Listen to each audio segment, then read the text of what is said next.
Assalamualaikum warahmatullahi wabarakatuh. Perkenalkan, nama saya Rizka Juliani. Saya Amalia Betiar. Saya Peki Irawan. Kami dari kelompok 4 dan akan menjelaskan di bab 4 tentang bumi dan alam semesta. Pembentukan alam semesta dan tata surya. Teori keadaan tetap. Teori keadaan tetap bahwa alam semesta itu tak terhingga besarnya dan juga tak terhingga tuanya. Atau tak teori menyatakan bahwa tiap-tiap galaksi yang terbentuk tumbuh menjadi tua dan akhirnya mati. Jadi teori ini beranggapan awal dan akhir. Teori dentuman besar atau Big Bang Theory.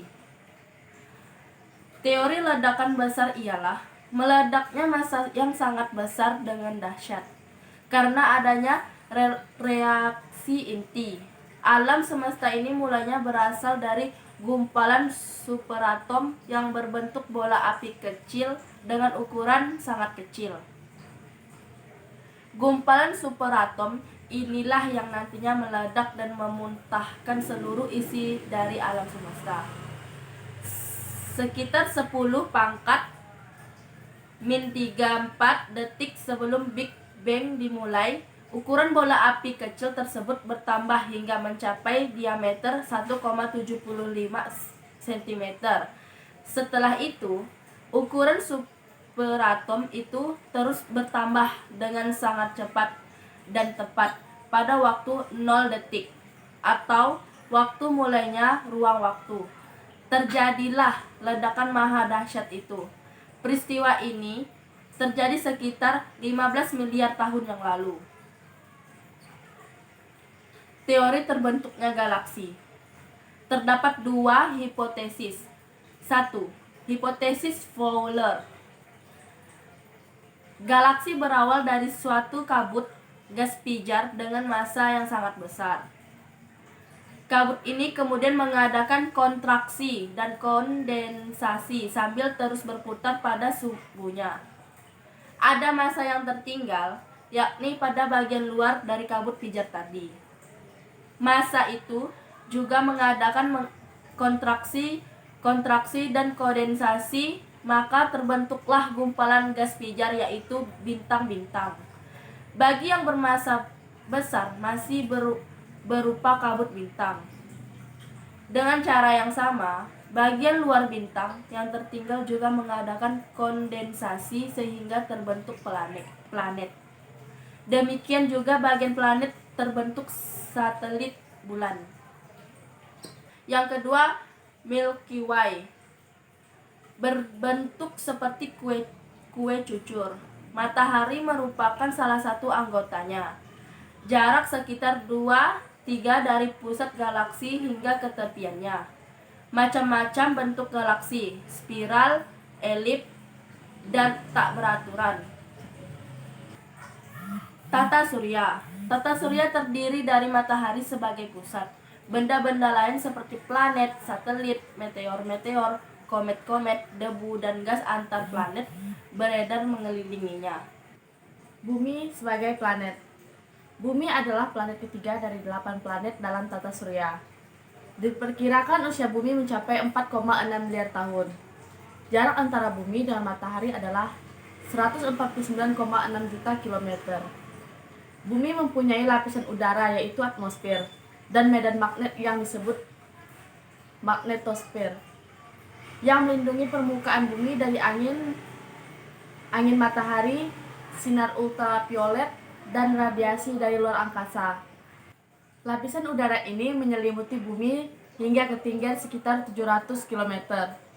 Lapisan udara ini dibagi menjadi troposfer, stratosfer, mesosfer, termosfer, dan eksosfer. Bumi adalah sebuah planet kebumian yang artinya terbuat dari batuan. Berbeda dibandingkan gas raksasa seperti Jupiter.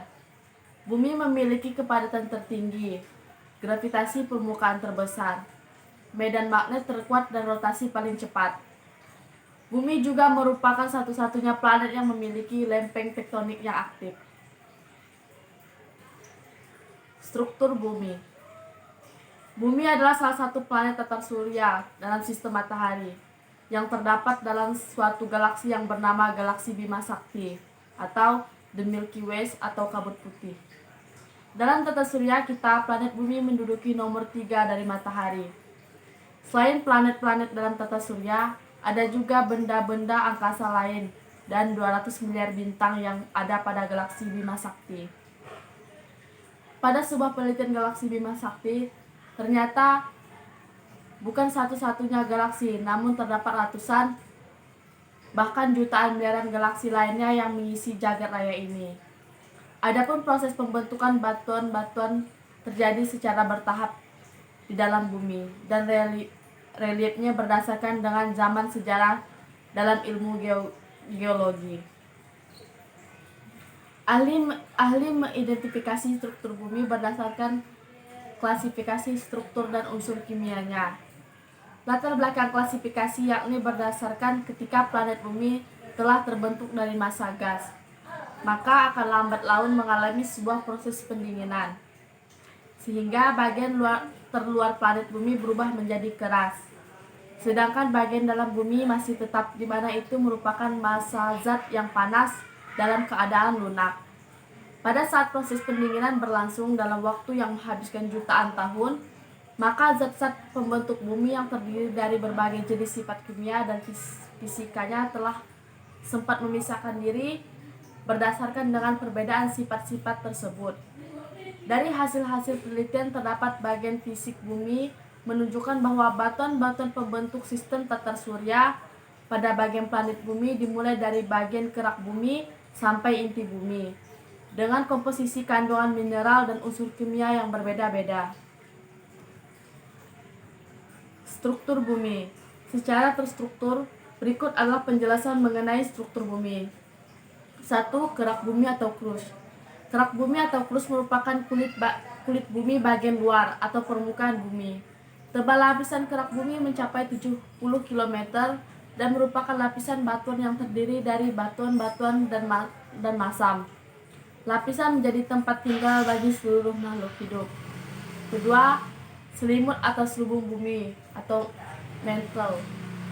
Lapisan ini juga disebut asthenosfer. Selimut atau selubung merupakan lapisan yang terletak di bawah lapisan kerak bumi. Tebal selimut bumi mencapai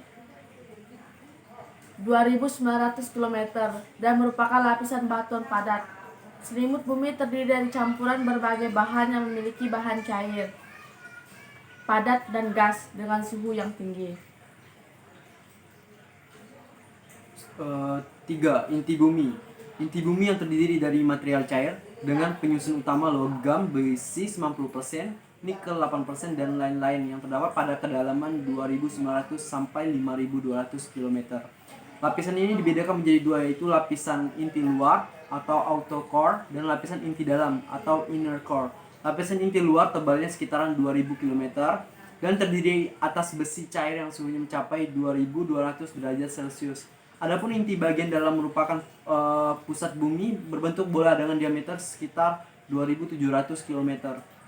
Inti dalam ini terdiri dari nikel dan besi yang suhunya mencapai 4500 derajat Celcius. Pada penelitian geofisika, inti bumi memiliki material dengan berat jenis yang sama dengan berat jenis meteorit logam yang terdiri atas material besi dan nikel. Susunan kimia yang terdapat pada bumi yang bisa dijelaskan yaitu pertama atmosfer. Atmosfer adalah lapisan udara yang menyelimuti bumi secara menyeluruh dengan ketebalan lebih dari 650 km. Gerakan udara dalam atmosfer terjadi terutama karena adanya pengaruh pemanasan sinar matahari serta perputaran bumi. Fungsi atmosfer adalah pada perputaran bumi ini akan mengakibatkan bergeraknya massa udara, sehingga terjadilah perbedaan tekanan udara di berbagai tempat di dalam atmosfer yang dapat menimbulkan arus angin. Yang kedua yaitu hidrosfer. Hidrosfer merupakan wilayah perairan yang mengelilingi bumi. Hidrosfer meliputi samudra, laut, danau, air, tanah, dan mata air hujan dan air yang berada di atmosfer. Sekitar 3/4 dari permukaan bumi ditutupi oleh air. Air di bumi bersirkulasi dalam lingkaran hidrologi. di mana air jatuh sebagai hujan dan mengalir ke samudra sebagai sungai dan menguap kembali ke atmosfer. Pembentukan benua dan samudra. Terdapat teori-teori dalam pembentukan benua dan samudra. Pertama yaitu teori terbentuknya benua dan samudra. Bumi menjadi salah satu planet yang mempunyai sifat dinamis. Hal tersebut karena akan terus mengalami perubahan, baik pada permukaan atau di dalam permukaan. Asal muasal terbentuknya benua karena terdapat lapisan batuan keras atau litosfer. Banyak lempeng yang melayang di atas lapisan magma yang menjadi susunan terluar dari bumi. Litosfer merupakan gaya yang datang dari dalam bumi, kemudian dapat menggerakkan lempeng-lempeng. Pergerakan pelan namun tetap aman. Jika terjadi gejala gempa tektonik, maka akan menunjukkan sebuah pergerakan pada lempeng tersebut. Kemudian yaitu teori Alfred Wegener. Seiring berjalannya waktu, benua Pangaea terpecah jadi dua bagian, yaitu Laurasia atau sebelah utara dan Gondwana atau sebelah selatan. Hal tersebut disebabkan oleh gerak lempeng bumi atau beberapa faktor lainnya. Kurang lebih selama 135 juta tahun. Terjadinya perpecahan benua Pangaea tersebut, lalu benua Laurasia bergerak ke arah utara dan menjadi benua Amerika Utara untuk saat ini.